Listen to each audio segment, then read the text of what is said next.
A comunión con Dios he sido invitado. Jesús, el precio por mí ha pagado. El día de celebración se intensifica. La iglesia su cuerpo le adora y en su palabra se edifica. Buenas noches, sean cada uno de ustedes bienvenidos a Miércoles de Perspectiva Bíblica, el espacio donde podemos meditar en la palabra del Señor y aplicar los consejos de Dios para nuestra vida, en nuestro diario andar. Sean cada uno de ustedes bienvenidos, que la bendición del Señor esté siempre en cada uno de sus hogares y sus vidas. Usted sabe que a mí me encanta adorar al Señor y este es el momento perfecto para declarar lo que Dios es en nuestra vida.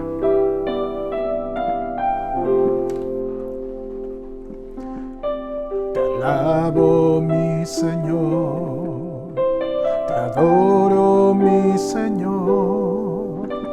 Estoy aquí, yo vine hoy para alabarte a ti. Te alabo, mi Señor, te adoro, mi Señor. Estoy aquí, yo vine hoy para alabarte a ti. Eres mi Señor, mi Salvador. El precio por mi vida tú pagaste por siempre, mi Señor. Te alabaré y en tu alabanza yo me gozaré. Te alabo, mi Señor, te adoro, mi Señor. Estoy aquí, yo vine hoy para alabarte a ti. Te alabo, mi Señor, te adoro, mi Señor. Estoy aquí, yo vine hoy para alabarte a ti. Eres mi Señor, mi Salvador. El precio por mi vida tú pagaste por siempre, mi Señor. Te alabaré, en tu alabanza yo me gozaré.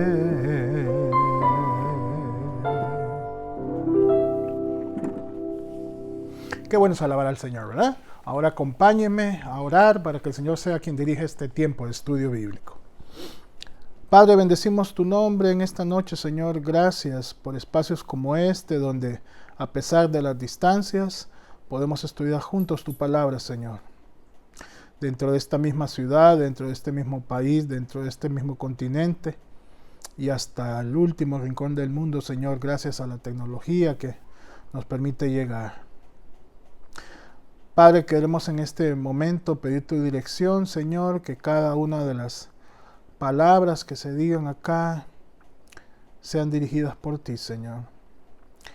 Y que cada palabra plasmada en la Biblia para nosotros encuentre tierra fértil y sea puesta en práctica, Señor.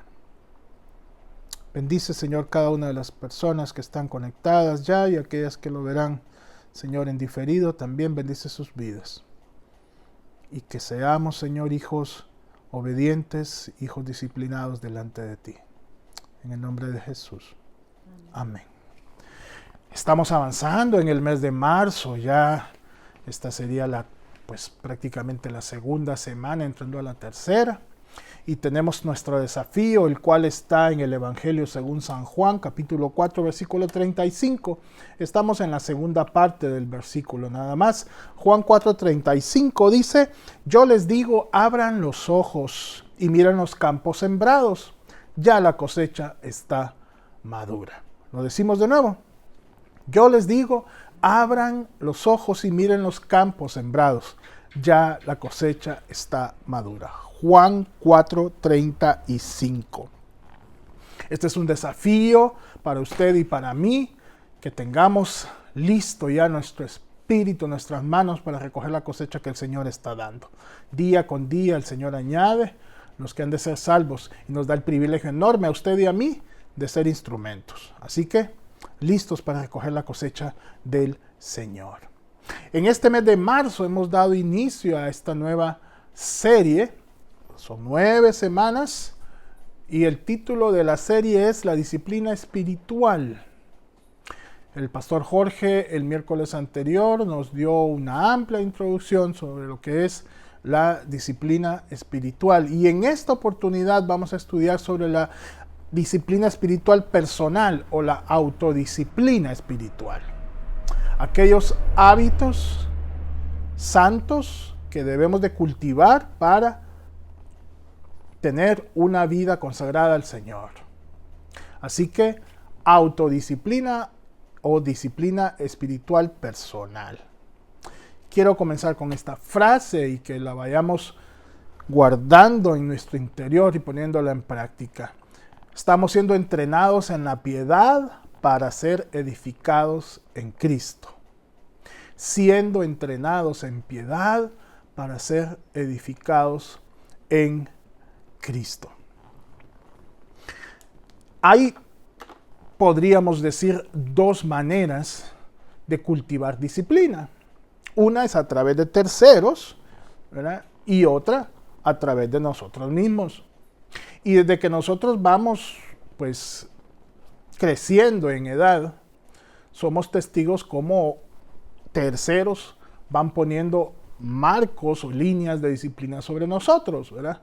En primer lugar, nuestros padres, donde más o menos nos orientan desde qué hora nos vamos a levantar, qué hora nos vamos a acostar, qué es lo que vamos a comer, a qué hora vamos a comer, nuestra higiene personal, ¿verdad? Y todos esos hábitos o costumbres que van formando en nosotros carácter y que van creando en nosotros disciplina.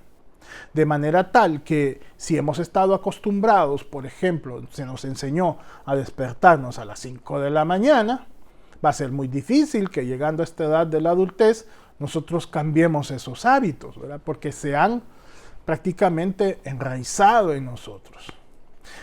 ¿Qué decir de la disciplina escolar? ¿Verdad? Yo recuerdo, por ejemplo, que cuando yo estaba en la escuela primaria se nos enseñaba que cada vez que entraba una autoridad de la escuela todos poníamos todos de pie, ¿verdad? Buenos días, doña fulana de tal.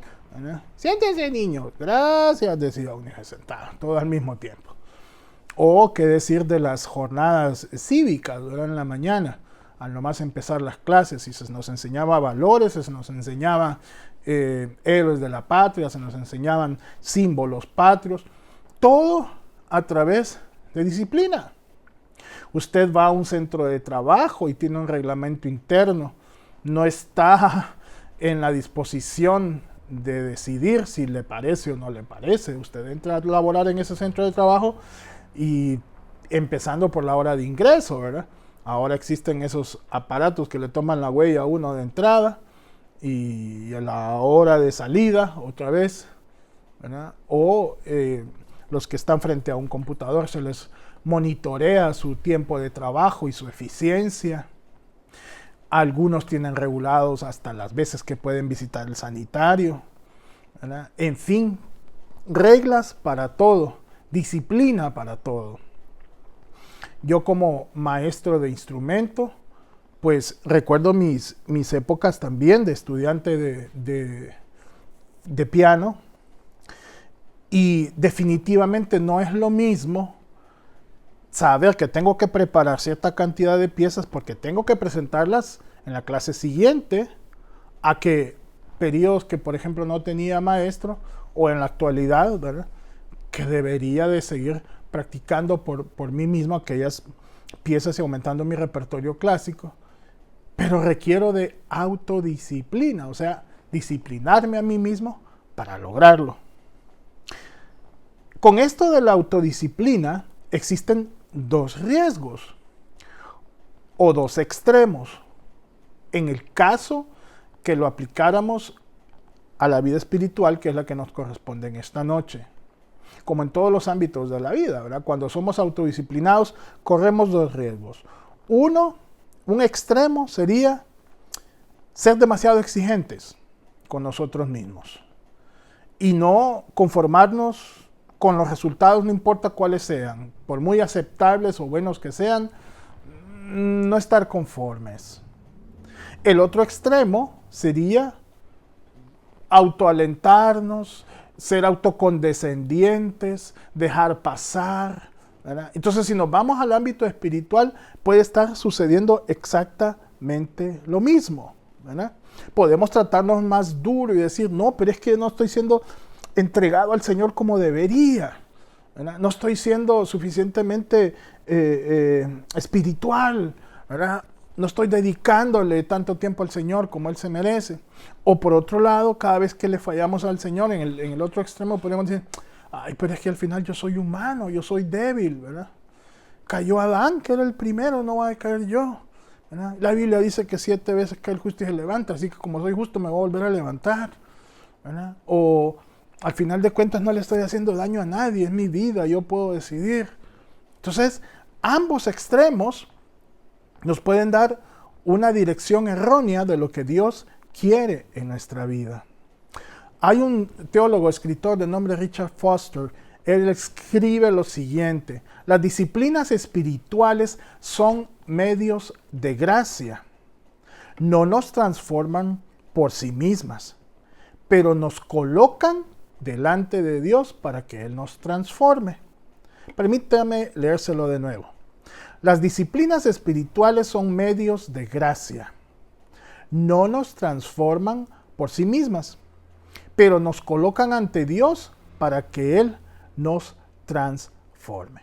Entonces, en esta noche estaremos hablando de aquellas disciplinas o autodisciplinas que debemos nosotros seguir para permitir que Dios nos transforme día con día. Vamos a entrar directo con el primer pasaje, el cual se encuentra en Mateo 6, versículo del 1 al 8. Pero antes quiero pedirle a Gabriel que nos coloque ahí el primer principio. El primer principio sería que lo secreto sostiene lo público. Repito, lo secreto sostiene lo público. Ahora leamos el pasaje que nos da base a esto para luego comentarlo. Mateo 6, del 1 al 8. Ese es el Señor Jesús hablando a sus discípulos. Dice, guardaos de hacer vuestra justicia delante de los hombres, para ser vistos de ellos. De otra manera no tendréis recompensa de vuestro Padre que está en los cielos. Cuando pues des limosna, no hagas tocar trompeta delante de ti, como hacen los hipócritas en las sinagogas y en las calles, para ser alabados por los hombres. De cierto os digo que ya tienen su recompensa. Mas cuando tú das limosna, no sepa tu izquierda lo que hace tu derecha, para que sea tu limosna en secreto, y tu Padre que ve en lo secreto te recompensará en público. Versículo 5. Y cuando ores, no seas como los hipócritas, porque ellos aman el orar en pie en las sinagogas y en las esquinas de las calles, para ser vistos de los hombres. De cierto os digo que ya tienen su recompensa. Mas tú, cuando ores, entra en tu aposento y cerrada la puerta, ora a tu Padre que está en secreto, y tu Padre que ve en lo secreto te recompensará en público. Y orando no uséis vanas repeticiones como los gentiles, que piensan que por su palabrería serán oídos. No os hagáis pues semejantes a ellos, porque vuestro Padre sabe de qué cosas tenéis necesidad antes que vosotros le pidáis. Hemos leído hasta el versículo 8 y luego del 9 en adelante habla sobre el ayuno, y usted puede leerlo ahí mismo en San Mateo capítulo 6. Quiero llamar su atención a todas las veces que se repite la frase, tu Padre que ve en lo secreto, dice Reina Valera 60. Tu Padre que ve en lo secreto. Fíjese que aquí nos habla de dos situaciones diferentes. En primer lugar, habla de lo que comúnmente se conoce en nuestros días como filantropía, o hacer caridad, o hacer el bien. Y no puedo dejar de pensar, por ejemplo, en espacios televisivos donde la empresa tal hizo una donación y empieza como empresa socialmente responsable. ¿Ha visto ustedes así siglas, verdad? ESR, empresa socialmente responsable, y entregan tantos útiles, y entregan un aula, y entregan, ¿verdad? Dicho sea de paso, hay ciertas cadenas de supermercados o de tiendas que le preguntan al cliente que si quiere donar sus centavos, ¿verdad? En primer lugar, porque ni siquiera tenemos ya moneditas circulando, ¿verdad? Entonces, como a todo el mundo parece ser que le estorban las monedas, a estas empresas no, y le dicen a usted que gracias a esas monedas usted va a estar apoyando la educación, o va a estar apoyando, ¿verdad?, alguna clínica, o algún proyecto, o útiles escolares, o lo que sea. Entonces vienen estas empresas y toman sus donaciones, las mías y las de otros, y centavo a centavo van reuniendo. Hay algunas que ponen una contraparte, ellos como empresa, y hay otras que simplemente lo canalizan, ¿verdad?, lo juntan y lo llevan al proyecto que quieren desarrollar. Pero le digo, lo interesante es, ellos lo hacen supuestamente para que ustedes vean que se invirtió su dinero. Y digo supuestamente y lo pongo entre comillas, porque está sucediendo dos cosas. Número uno, necesitan cumplir una campaña de empresa socialmente responsable, porque eso les hace un descuento en su declaración de impuestos. Entonces, y por otro lado, pues están haciendo filantropía y usted se da cuenta de que es una empresa que apoya. No deja de ser propaganda. Y pues mire que aquí el Señor Jesús prácticamente está haciendo énfasis en todo precisamente lo contrario. Dice de nuevo el versículo 1, guardaos de hacer vuestra justicia delante de los hombres para ser vistos de ellos. ¿Por qué? Porque de otra manera no tendréis recompensa de vuestro Padre que está en los cielos. Entonces mire lo que provoca el hecho de que yo esté anunciando los cuatro vientos, que a este señor yo le di un lempira, que a la otra le di 2 lempiras, que al otro le di un bocado, que al otro le di una prenda, que el hecho de que yo lo esté divulgando se ha convertido en mi recompensa, en el reconocimiento de los demás, si es que lo voy a tener. O qué decir, por ejemplo, ahora de las redes sociales, ¿verdad?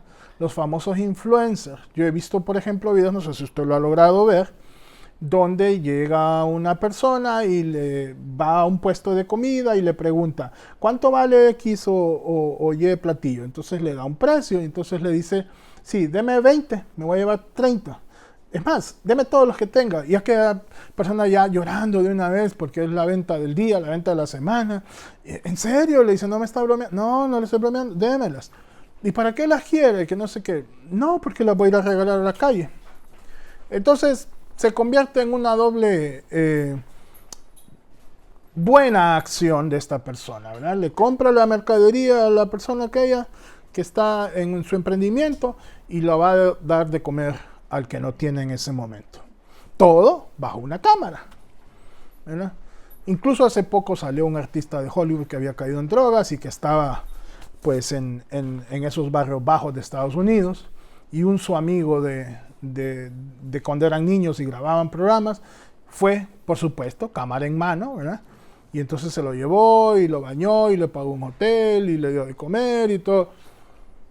No estoy juzgando el hecho, y conste, no soy yo el que juzga, es la palabra de Dios y es el Señor Jesús mismo quien está diciendo, ok, ya lo hiciste, ya lo divulgaste, ahí está tu recompensa.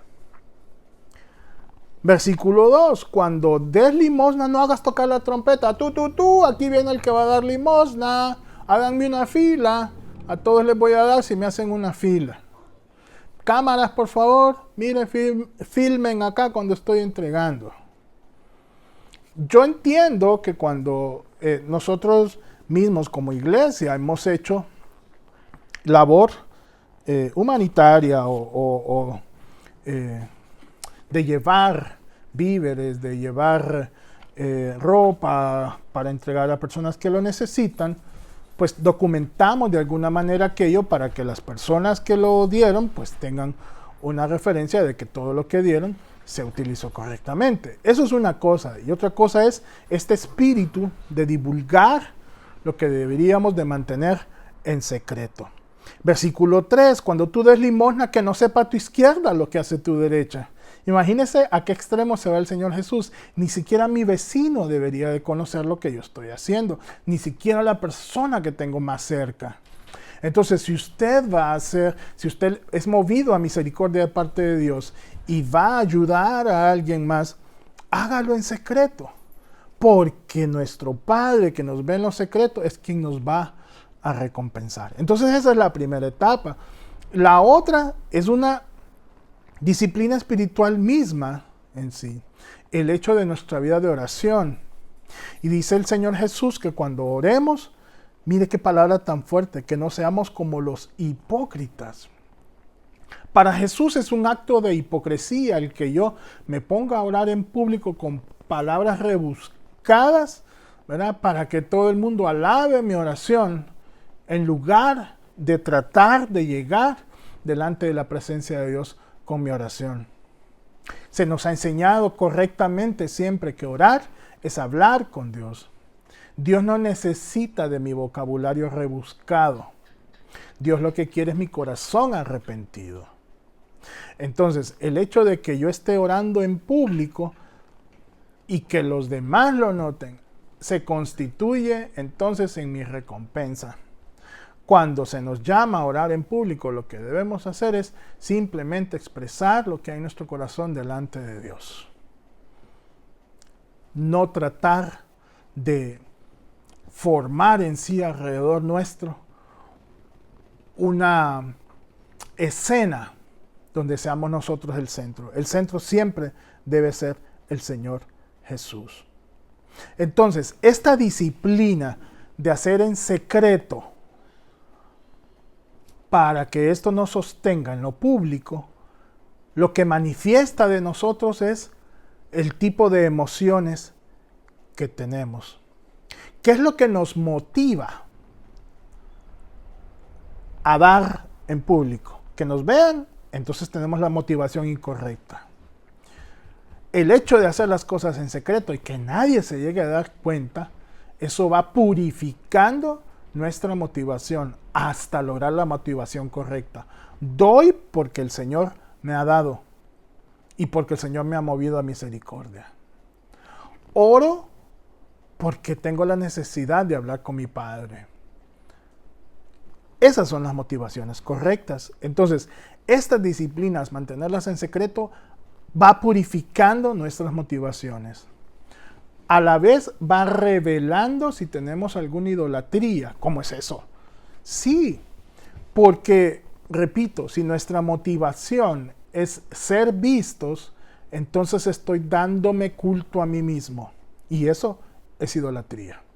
Cuando yo me llevo la gloria, cuando yo me llevo el crédito, cuando yo recibo la admiración y la alabanza de los demás, es idolatría. En lugar de darle toda la gloria al Señor. Entonces, hacer las cosas en íntimo revela la idolatría. Y luego también fortalece nuestra integridad. El mantenernos íntegros, firmes, incólumes, sin movernos a diestra ni a siniestra. Paso firme, puesto los ojos en Jesús, el autor y consumador de la fe. Aquel creyente que no mantiene estas cosas en lo íntimo, en lo secreto, lo que está logrando es ser combustible público. Eso quiere decir que depende de su... Para sentirse bien, depende de la aprobación de los demás. Para sentir que su cristianismo vale depende de las emociones. Para sentir que está cumpliendo un propósito depende de los aplausos. Por eso es que los artistas se enferman, por ejemplo, de fama. Porque le está recibiendo tanta alabanza continua, los desenfoca. Voy a cambiar el vocablo y voy a decir, en lugar de artistas, cantantes cristianos, adoradores cristianos, como se les conoce hoy en día. Y qué decir de los predicadores famosos, que no deberíamos de usar esa palabra porque contrasta una con la otra. ¿Verdad? ¿Cómo llega a minar eso el corazón de las personas y a elevar el ego? La verdad es que es tan fina la línea que podríamos traspasarla sin darnos cuenta. Y usted me dirá, no, si yo no pretendo ser famoso, ¿verdad? Yo no voy a llegar a multitudes, a masas. La verdad que no se requiere mucha gente. Con el hecho de recibir un par de alabanzas y no saberlas canalizar, es más que suficiente para alimentar nuestro ego. Así que la disciplina construye una fe que debe de aprender a caminar sin el combustible de los aplausos. Vamos por el segundo elemento de autodisciplina, y es la palabra de Dios, las escrituras, que se constituyen como una disciplina de reorientación. ¿Cuántas veces nosotros hemos ido manejando nuestro vehículo y nos damos cuenta que ese no era el camino? Sobre todo ahora que utilizamos GPS, ¿verdad? Que nos dice GPS y recalculando, dice, cuando nos equivocamos de ruta. E intenta tratar de trazarnos una ruta alternativa para retomar el rumbo que deberíamos de. Es un ejemplo de la vida diaria. La palabra de Dios hace exactamente lo mismo en nuestra vida espiritual. Nos traza la ruta que debemos seguir. Y si por algún motivo nos desviamos de ella, sobre todo porque hemos pecado, erramos esa ruta, nos reorienta, nos recalibra para que podamos retomar el camino. Leamos el Salmo 1, precioso salmo, que debemos de memorizar, si es posible, recitarlo cada mañana. Contiene lecciones de vida preciosas. Leamos. Bienaventurado el varón que no anduvo en consejo de malos, ni estuvo en camino de pecadores, ni en silla de escarnecedores se ha sentado, sino que en la ley de Jehová está su delicia, y en su ley medita de día y de noche. Será como árbol plantado junto a corrientes de agua que da su fruto a su tiempo, y su hoja no cae, y todo lo que hace prosperará. No así los malos, que son como el tamo que arrebata el viento. Por tanto, no se levantarán los malos en el juicio, ni los pecadores en la congregación de los justos, porque Jehová conoce el camino de los justos, mas la senda de los malos perecerá. Mire que el Salmo no dice felices aquellos o bienaventurados aquellos que ocasionalmente son inspirados por la palabra de Dios. Bienaventurados aquellos que de cuando en cuando abran la palabra e intentan meditar en ella. Dice, sino que medita en ella de día y de noche. A lo mejor no tendremos la oportunidad de tener todo el día y toda la noche la Biblia con nosotros, pero sí tenemos la oportunidad de meditar en ella, que es diferente. El versículo que leí en esta mañana para mi devocional personal, perfectamente puedo estar meditando en el Señor que me estás diciendo en este pasaje que he leído este día. Nuestro desafío mensual, podemos meditar en él de día y de noche, ¿verdad? Los pasajes de los que se hablaron en el mensaje del domingo anterior, podemos meditar en ellos de día y de noche. ¿Para qué? Para ser bienaventurados. Mire el contraste que crea los primeros versículos, ¿verdad? El varón que no anda con consejos de malos, ni anda en el camino de los pecadores, ni se sienta en el mismo lugar de los que hacen burla de los demás, ¿verdad? De los escarnecedores, de los que hacen sufrir, de los que se deleitan haciendo el mal, sino que al contrario están meditando de día y de noche en la palabra del Señor. Esos son verdaderamente felices, bienaventurados, dignos de admiración y felicitación. La meditación bíblica no consiste en vaciar la mente de todos los pensamientos y empezar a repetirlo como una mantra, sino que sustituir todo aquello negativo, las noticias malas, el alza de los combustibles, las guerras alrededor del mundo, el encarecimiento de la canasta básica, sustituir eso por lo que dice Dios, ¿verdad? Que soy linaje escogido, que soy real sacerdocio, que soy nación santa, pueblo adquirido por Dios para anunciar las virtudes de aquel que me ha llamado de las tinieblas a la luz. Mira que solo con ese pasaje mi vida entera cambia. Si yo abrazo esa palabra, si yo encarno esa palabra.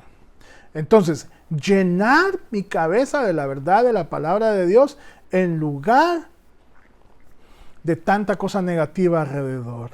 También, como le dije, la palabra de Dios reorienta, le da un giro a mis deseos, que lejos de Dios se convierten en deseos mundanos, deseos de la carne, concupiscencia. Pero basados en la palabra de Dios, me corrige las percepciones que yo tengo de ciertas cosas. Hace nuevo, renueva mi juicio moral, aquello que yo antes veía que era bueno, ahora bajo la luz de la palabra de Dios, eso no me conviene. Todo me es lícito, pero no todo me conviene. Todo me es lícito, pero no todo me edifica. ¿Por qué? Porque ahora tengo el parámetro de la palabra de Dios como referencia. John Stott enseñaba que la santidad se sostiene cuando la mente es gobernada por la verdad revelada. Repito, la santidad se sostiene cuando la mente es gobernada por la verdad revelada. Así que una manera de mantenernos en santidad delante de Dios es que la palabra de Dios vaya revelando en nosotros su eterna verdad. ¿Cómo logramos esto? A través de una lectura continua. Leyendo la palabra de Dios. Ahí está la verdad de Dios condensada para nosotros. También, como acabamos de leer en el Salmo 1, meditando en ella, haciendo una lectura más pausada, más lenta. Y aquí voy a utilizar un vocablo que utilizan para los herbívoros, ¿verdad? El rumiar. ¿Qué es esto? Bueno, vienen los herbívoros, los animales herbívoros, ingieren su alimento, lo mastican, lo regurgitan y lo vuelven a masticar, porque de esa manera toman nutrientes que la primera vez no tomaron. Ese acto, hermanos, de leer, ya hablando espiritualmente, de leer la palabra del Señor, meditarla, volverla a leer, continuar meditándola y volverla a leer. Yo le garantizo que guiado por el Espíritu Santo usted va a ir encontrando nuevas verdades reveladoras para usted en ese mismo pasaje, porque la palabra de Dios es tan rica que no va a bastar el tiempo para empaparnos de todo lo que Dios quiere decirnos. Otra práctica continua que podemos desarrollar es la memorización de los pasajes. ¿Para qué? Para que en cualquier situación que nos encontremos complicada, recitamos la palabra del Señor, decimos la palabra del Señor, repetimos la palabra del Señor, no como le dije, como mantra, ¿verdad? Como escudo, defensor, amuleto, no, sino como un arma poderosa en contra de aquellas huestes espirituales de maldad que andan buscando acecharnos, ¿verdad? Como decía el salmista, le diré a mi alma, ¿verdad? Alma mía, Espera en el Señor. Regocíjate en el Señor. Aguarda en Él. Muchas veces tendremos que decir a nuestra alma exactamente eso, ¿verdad? Las palabras del Señor para nosotros. Porque nuestra alma tiende a desfallecer, tiende a flaquear, tiende a sentirse débil. Entonces necesitamos la palabra del Señor como vitamina, como energía, ¿verdad? Que nos levante. Y para eso necesitamos memorizarla. Y por supuesto, llevarla a la práctica, obedecerla. Porque de esa manera estamos encarnando la palabra en nosotros, poniéndola por obra. No solo como oidores, sino también como hacedores. Tercer elemento de la autodisciplina es la oración. La oración se convierte en una disciplina de dependencia. Le dije al principio que habíamos sido bien enseñados en que la oración es hablar con Dios. Sí. Pero la oración es más que pedir cosas. No es una lista de deseos, como en algún momento nosotros pudimos equivocadamente concebir. Puede ser que algunos lo sigamos haciendo, ¿verdad? Y nada más le oramos a Dios para pedir. Dios, te doy gracias por este día. Te pido por esto, por esto, por esto, por esto, por esto, por esto, por esto, por esto, en el nombre de Jesús. Amén. La oración es más que eso. La disciplina de la oración es un entrenamiento para nuestra alma, para que nos lleve a decir que se haga tu voluntad. Ahí mismo en el Evangelio en los 4 Evangelios, pero en el que leímos al principio, en Mateo 1, de los versículos 9 en adelante, el Señor pone ahí la oración modelo que conocemos nosotros como el Padre Nuestro. Usted la puede leer, o si la sabe de memoria, mucho mejor. Y dice, hágase tu voluntad en la tierra así como en el cielo. Que la voluntad del Señor sea hecha en mi vida. Eso logra el hecho de que yo me discipline en la oración y deje de verla meramente como una lista, le dije, de deseos. Cuando nos disciplinemos en una vida de oración, estaremos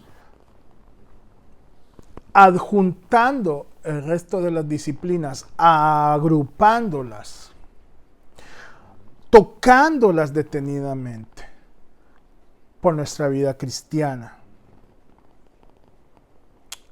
Así que es importante que la oración se convierta en nuestra arma poderosa, en el vehículo que nos comunica con Dios. Mire el ejemplo que nos da Jesús de un patrón de oración. En Marcos capítulo 1, versículo 35. Mire cómo oraba el Señor.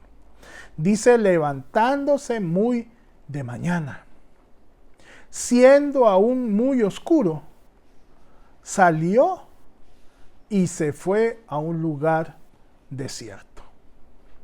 Y allí oraba. 2 elementos que el Señor Jesús buscó constantemente en su ministerio y que estoy más que seguro que es lo que sustentaba su ministerio. La comunión con el Padre a través de la oración. En estas 2 etapas. Madrugando, se levantaba temprano, siendo aún muy oscuro. Y 2, teniendo tiempos íntimos con Dios, de soledad, solo Él y el Padre. Se fue a un lugar desierto, dice. Entonces, mire, buscar a Dios.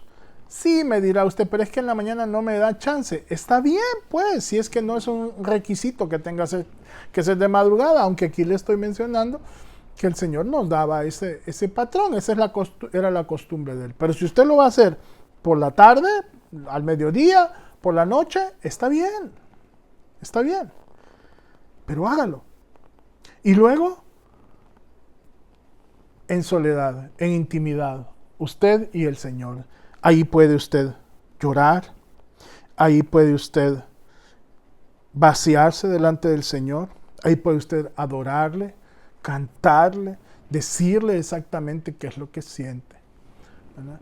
Y al ser una disciplina, mire, si estamos haciendo énfasis en esto es porque queremos que se conviertan en más, iba a decir la palabra hábito, no, es más que un hábito, es una disciplina. Por lo tanto, debe ser constante. Miren lo que dice la carta de Pablo a los Colosenses, capítulo 4, versículo 2. Perseverad en la oración, velando en ella con acción de gracias.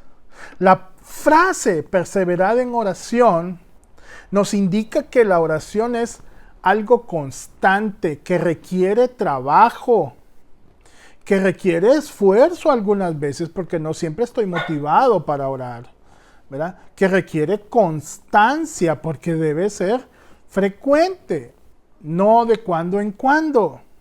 Entonces, no solo voy a orar, depende de mis emociones, de cómo me siento. Yo estoy triste hoy. Señor, hoy solo quiero decirte que estoy triste. Discúlpame si no hablo mucho. Hoy estoy alegre. Hoy sí, Señor, quiero decirte que estoy muy alegre y te doy gracias por tal cosa. No puede estar sujeta nuestra vida de oración a nuestro estado de ánimo. Debe convertirse en una disciplina. Estoy triste. Le oro al Señor y le digo que me siento de esta manera. Estoy contento. Le canto alabanzas y le doy gracias por sus bendiciones. Hay otro escritor, teólogo, que dice que la oración no solamente nos prepara para el trabajo, sino que la oración es el trabajo en sí.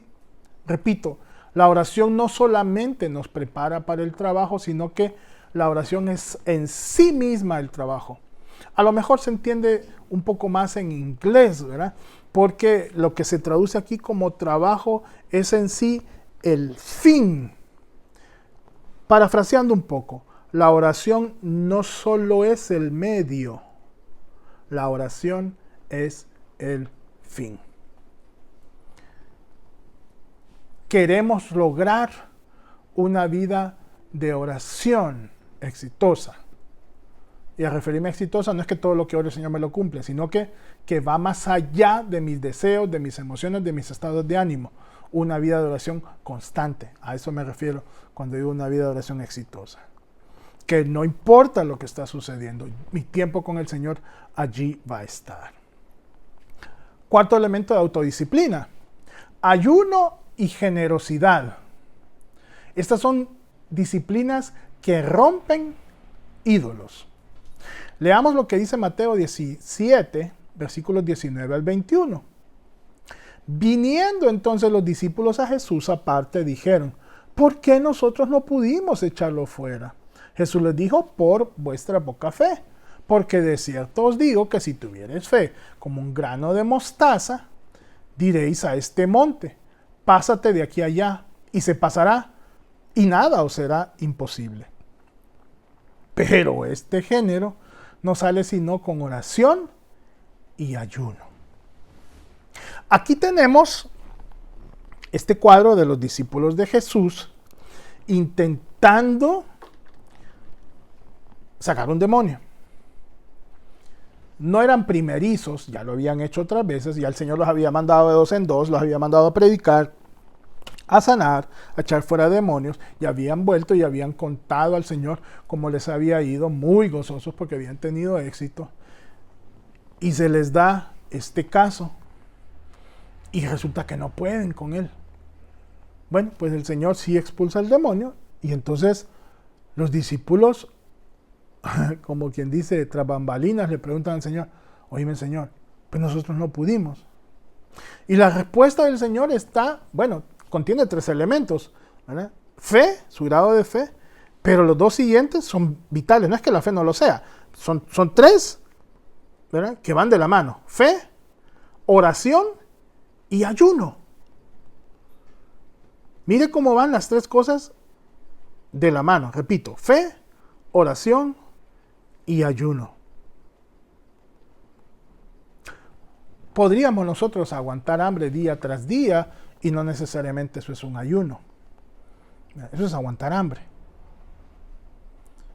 Podríamos nosotros, si esto no está asociado a una oración, a una comunión con Dios, Y si no está asociado a una fe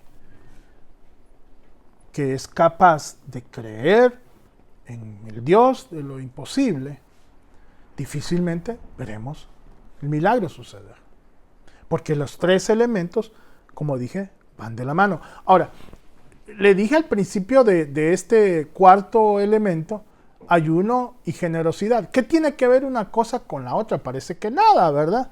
Pero fíjese que para Dios está íntimamente ligado. Lo revela a través del profeta Isaías en el capítulo 58, versículo del 5 al 8. Porque el pueblo de Israel practicaba mucho el ayuno. Pero mire que para el Señor no es suficiente. Como le dije, para Dios nada más era aguantar hambre. Leamos lo que dice Isaías 58 del 5 al 8.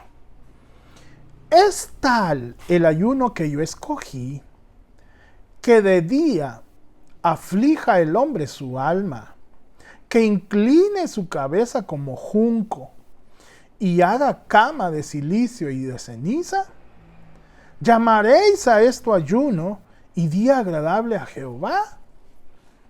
Versículo 6. ¿No es más bien el ayuno que yo escogí desatar las ligaduras de impiedad, soltar las cargas de opresión y dejar ir libres a los quebrantados y que rompáis todo yugo? No es que partas tu pan con el hambriento y a los pobres errantes albergues en casa, que cuando veas al desnudo lo cubras y no te escondas de tu hermano. Entonces nacerá tu luz como el alba, y tu salvación se dejará ver pronto. E irá tu justicia delante de ti, y la gloria de Jehová será tu retaguardia. Entonces mire, ¿qué es lo que Dios está reclamándole al pueblo de Israel? Un pueblo que tiene la costumbre de simplemente poner los alimentos a un lado, dejarlos de lado, y aparte de eso dice que afligían su alma, ¿verdad? Ay, yo ando en ayuno, viera que qué difícil es para mí, pero ahí estoy, miren, en el nombre del Señor ayunando, afligiendo su alma. Inclina su cabeza como junco, dice, ¿verdad? O sea, una humillación total ahí. Y encima hace cama de silicio y ceniza. ¿Para qué esto? Si Dios dice que para Él el ayuno que Él acepta, que a Él le complace, es desatar ligaduras de impiedad, soltar cargas de opresión, dejar libres a los quebrantados, romper yugos, compartir el pan con el hambriento, dar albergue a los errantes, cubrir al desnudo y no negarle la ayuda al hermano. Generosidad en una sola palabra. Dice el Señor, si no puedes amar a tu hermano a quien ves, ¿cómo vas a amar a Dios a quien no ves? Para que la relación vertical con Dios fructifique, es necesario que nuestra relación horizontal con nuestros hermanos, con nuestro prójimo, agrade al Señor. Recuerda el deudor que fue perdonado de mucho y que cuando salió de la corte del rey lo que hacía era ahorcar a su consiervo. Y el rey lo mandó a encerrar por eso, lo maldijo por eso. Hemos sido nosotros receptarios de bendición, de misericordia de parte de Dios. Y como dice aquel canto, misericordia recibí, misericordia quiero dar a los demás. Entonces no podemos solamente pretender ganar el favor de Dios con el ayuno, si al ayuno que Dios nos pide también es ayudar al prójimo. Entonces, hablando del ayuno en sí propiamente, este nos confronta con la tiranía de nuestros deseos carnales. Y no estoy hablando aquí de cosas pecaminosas, sino estoy hablando de la necesidad del cuerpo, la necesidad del alimento, ¿verdad? Controla nuestro apetito y reentrena nuestras prioridades y nuestros deseos. Luego, la generosidad nos confronta con el amor al dinero, que podría llegar a convertirse en idolatría, porque donde está nuestro tesoro, ahí está nuestro corazón, dice la palabra. Y nos reentrena para aprender a confiar en Dios, sabiendo, como lo dice su palabra, que es más bienaventurado dar que recibir, que todo lo que damos a uno de los más pequeños es como si lo hicimos a Él, ¿verdad? Que Él es capaz, como lo vimos el domingo, que le dijo a Macías, eso que vos pagaste, le dice, es nada, el Señor te lo puede multiplicar. Entonces, ambas disciplinas, tanto el ayuno como la generosidad, lo que hacen es botar el yo del trono. Ya no soy yo, mis deseos, mis apetitos, ¿verdad?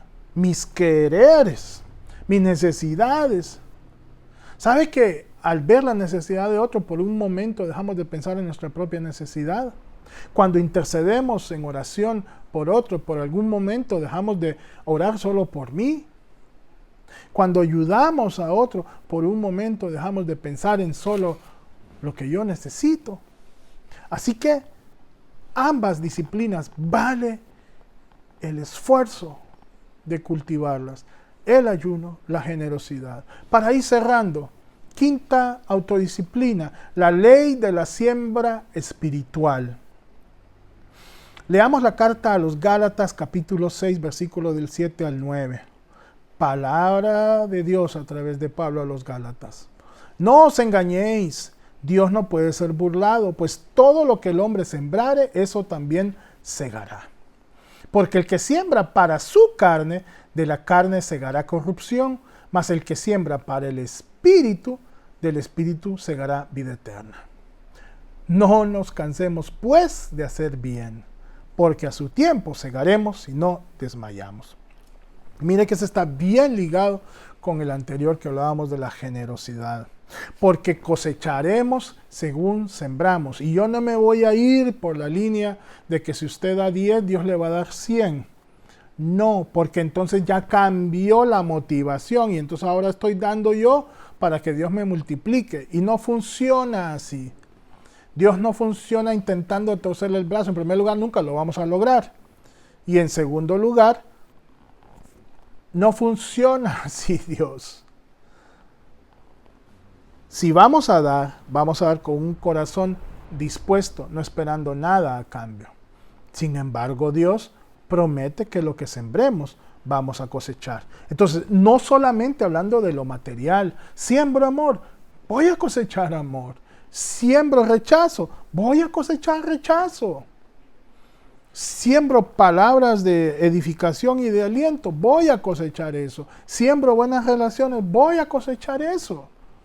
Va más allá que simplemente lo financiero, ¿verdad? Pero aquí en el versículo 8 hace énfasis en las cosas materiales, porque dice el que siembra para su carne, de la carne se segará corrupción. Mas el que siembra para el Espíritu, del Espíritu segará vida eterna. Así que no nos cansemos de hacer el bien. La disciplina espiritual edifica porque nos fortalece de adentro hacia afuera. Cuando nuestro interior está ordenado por Dios, el exterior nuestro entonces se volverá mucho más estable, mucho más humilde, mucho más fructífero. Quiero que concluyamos este tiempo con esta oración y que le pidamos al Señor que nos ayude a ser cada día como Él. Yo quiero ser como tú.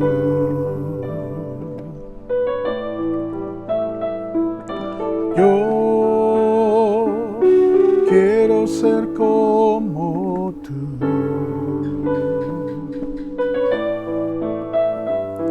Yo quiero ser un vaso de tu amor. Yo quiero ser como tú.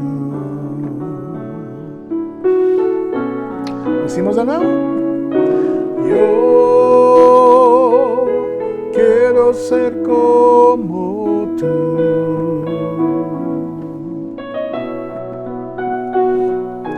Yo quiero ser como tú.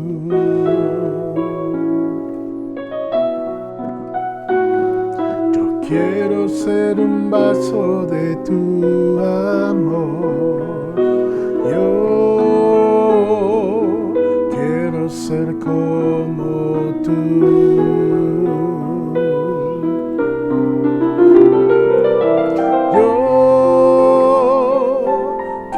Ser como tú.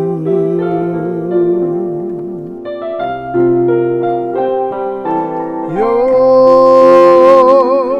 quiero ser como tú.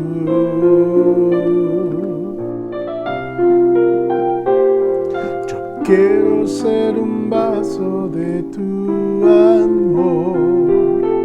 Yo quiero ser como tú.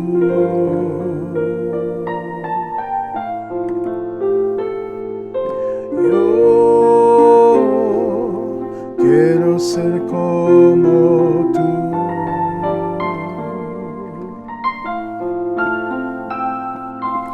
Yo quiero ser como tú.